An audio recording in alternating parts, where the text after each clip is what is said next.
From downtown Bakersfield, 23 ABC News at 11 starts now. Good evening. On a 4-day visit across western states, President Donald Trump making a stop here in Bakersfield to discuss the condition of the state's water.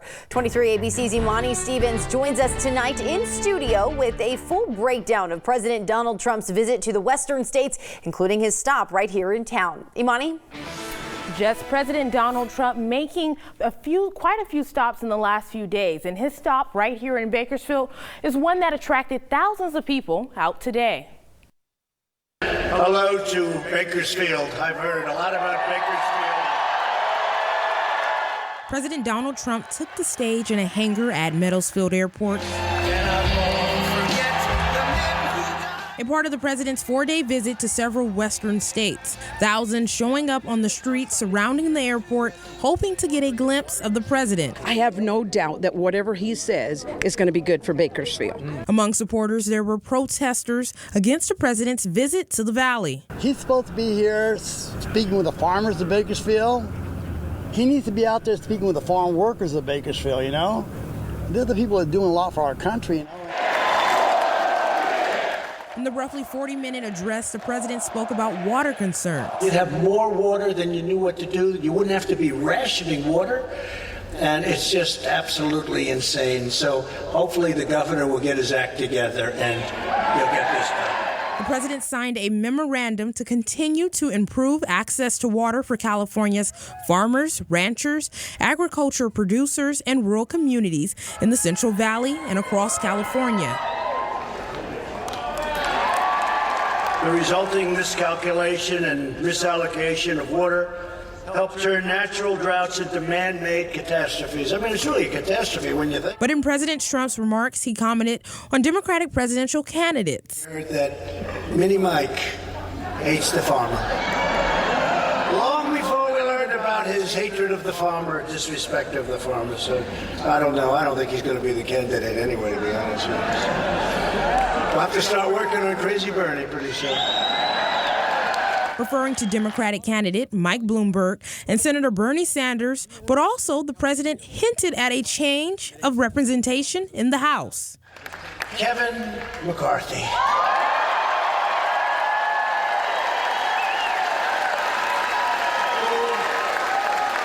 I think we can say, I mean, we have to work hard. We can pick up 7 seats in the state of California. He said, get rid of policy. That's okay with me. As you remember, in 2015, McCarthy ran for Speaker of the House before dropping out. But with the president mentioning it again, we asked House Minority Leader Kevin McCarthy whether or not he would take the opportunity to serve as Speaker of the House. If that's the opportunity to have, yes. One thing I do know, I want somebody different than who's Speaker right now. Well, first thing, I'd have a more open process. Instead of having a record that the current Speaker has where she's issued more subpoenas and created laws, I'd focus on what America wants us to do. Following Bakersfield, the president then made a stop in Phoenix for a Keep America Great rally, ending his day back in Las Vegas. Tomorrow in Las Vegas, President Trump will meet with former prisoners at the Las Vegas Police Headquarters for a graduation ceremony. Reporting live in studio, I'm Imani Stevens, 23 ABC News, connecting you. And after the president's Bakersfield visit today, Congressman Kevin McCarthy posting on social media, sharing his perspective and experience from the event. On Twitter, the House Minority Leader posted several pictures and videos, including a photo of him with the president during his speech. He also shared a post on Instagram showing the president with a box of Dewar's old-fashioned shoes and a box of Smith's donuts. You can see them there. The caption that you can see there said, left some local treats with the president on Air Force One. Well, if you were out at Meadowsfield today or downtown, either supporting or protesting today's visit, we want to see your photos and videos. Either post them online with the hashtag TrumpVisit2020 or send them directly to us through email at news@kero.com. We also have a photo gallery available right now of the visit on our website, turnto23.com. And you can also see all of our coverage from today online. And if you want to watch our special coverage from earlier this afternoon, you can watch it on Roku, Apple TV, and our social media platforms. Tonight, the Bakersfield City Council unanimously approving staff-recommended mid-year budget appropriations, including funding for body cameras for the Bakersfield Police Department. Now, $737,000 of sales tax revenue generated by Measure In will be used as additional funding to accelerate the completion of the Bakersfield Police Department's body-worn camera project.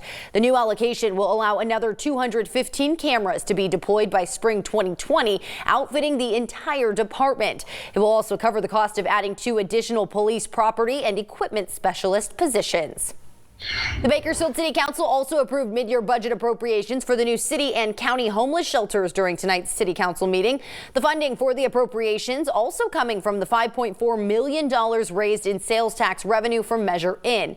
Now, an $822,000 allocation will be used for the city to address homeless services. The bulk of the money, $500,000, would go to Kern County to help with expenses for its new homeless shelter at 2900 M Street. The rest of the money will go to support the city shelter, which will be located at 1900 East Brundage Lane. Temperatures were 6 degrees above average today here in Bakersfield. We did reach those low 70s this afternoon, and we are seeing those cool temperatures this evening, though. 53 degrees right now here in Bakersfield, 42 in Delano, which is always a cool spot in the valley, 44 in Lebec right now, and 35 in Breckenridge. But we continue to track high pressure that's dominating over the region, so you can expect these dry conditions across the western half of the United States. But let me tell you, that's not for long. We are tracking this low pressure system just off the coast. I'll have more details on that in just a few minutes, but let's talk about those temperatures tomorrow. We are going to be seeing easterly winds. That means dry desert air making its way into the valley, so we are going to be seeing much warmer temperatures at noon. 70 degrees. That was our high this afternoon, so you can expect a high of 76, which would be the warmest day of the year so far. But these warm temperatures not lasting long. I have more details on those rain chances you can expect right here in Kern County this weekend, coming up next. New details tonight. In a unanimous vote, the Delano City Council approved the purchase and implementation of approximately 20 surveillance camera units to be located at strategic points throughout the city of Delano. Earlier this month, the Delano Police Department proposed the cameras to the council, saying they could help them solve crimes. Back on February 4th, Delano Police Chief Robert Navarez told 23 ABC these new cameras would be placed in high crime areas and along paths often traveled after crimes are committed, like the 99 freeway, which cuts through the middle of the city, giving criminals an easy exit path. City officials also told us earlier this month that the cameras will cost about $160,000 per year. New details in the death of a fire captain in Porterville. We are learning the man who was killed in the fire at a library to the north of us was from Bakersfield. His family speaking out after visiting the site of the fire and paying their respects.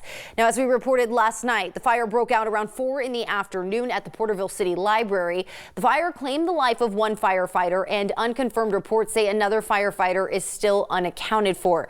The firefighter who has been killed has been identified as 35-year-old fire captain Raymond Figueroa.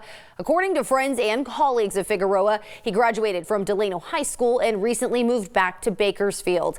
Another firefighter, now identified as 25-year-old Patrick Jones, is still unaccounted for. Just yards from where his brother took his final breath, Zach Figueroa and his fiancee Sadie paid tribute today to the fallen fire captain. He just was not my hero. He was everybody else's hero. To the city of Porterville, city of Delano, my family, his friends. He was everyone's hero. He's an amazing man, such an amazing friend, and an amazing big brother. The Porterville Police Department says 2 13-year-old boys have been arrested on charges of arson, manslaughter, and conspiracy. And today, President Donald Trump, during his visit to Bakersfield, sending his respects to the fallen firefighters, their families, and friends. 2 brave firemen, as you know, died last night in Porterville, and we just want to pay our respects to them. I heard there were 2 great people with incredible families, and I just want to pay my respects to their families and friends. That's a tough job. We just met some of the firemen. President Trump added that he respects the position of every firefighter. And as crews continue to sift through heavy debris, search teams have used drones to aid crane operators in their recovery efforts. Bakersfield City Fire is assisting Porterville City Fire Department. They sent an engine to Porterville to help with emergency calls.